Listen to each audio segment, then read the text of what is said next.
Here we are. Welcome, people, to today's broadcast. I typed into Google search on videos how to trigger trauma in other individuals, how to understand how trauma is constructed. And what I found when I Googled that instead, because they have a very scientific algorithm at Google videos. So it goes handling emotions and triggers in a conflict. It's quite a nice looking person. And then there's the next one is how to have difficult conversations and overcome conflict. And there's these are the things that crops up. And I don't see why I need to learn about what any person knows. It's really obvious. If someone engages with you and they cause you trauma, it's very, very obvious all you have to do. Don't let them engage with you. There's nothing to overcome. But that's not what I asked, is it? That's like, if you look at what I asked, YouTube, how difficult is it to, we just kind of go along there, right? Because they have that scrolling thing. How difficult is it to trigger in a person?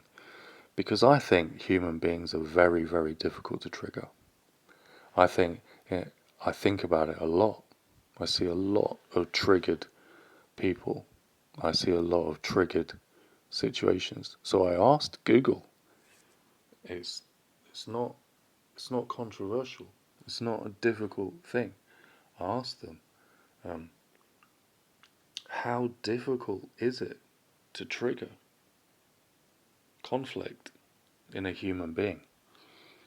They refuse to give an answer to my obvious question.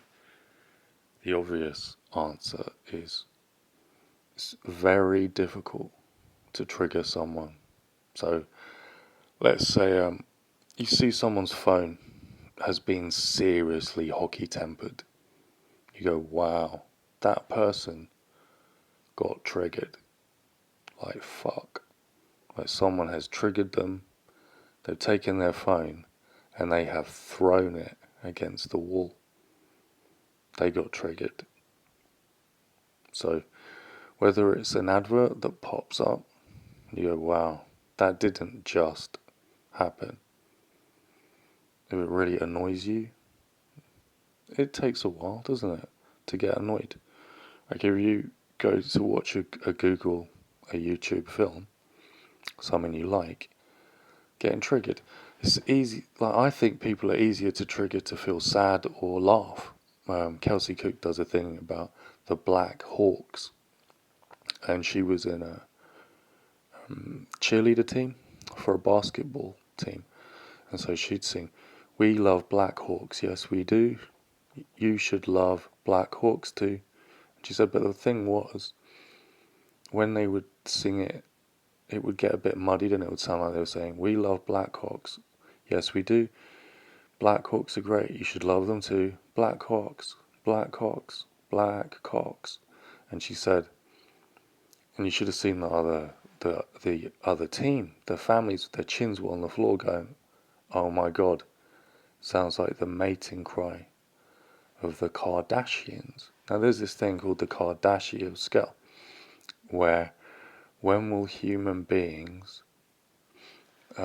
stop killing each other and use their technological advances? So you don't have to resolve it.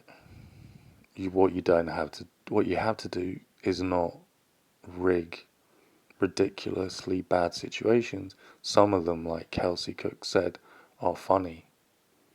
The Black Hawks, when it's like going up to the desk and saying, "Can you put over the tannoy? I'm waiting for Mike Hawk to turn up."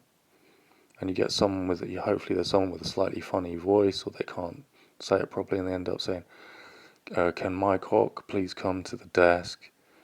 Can Mike Hawk please come to the desk? Has anybody seen Mike Hawk? Has anybody seen Mike Hawk?"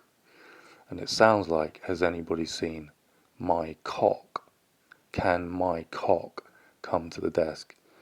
Or like, "We're looking for the Black Hawks. Has anybody seen the Black Hawks? Can the Black Hawks please come to the desk?" Right? So whether it's my cock or the "We love the Black Hawks," right? The Black Hawks.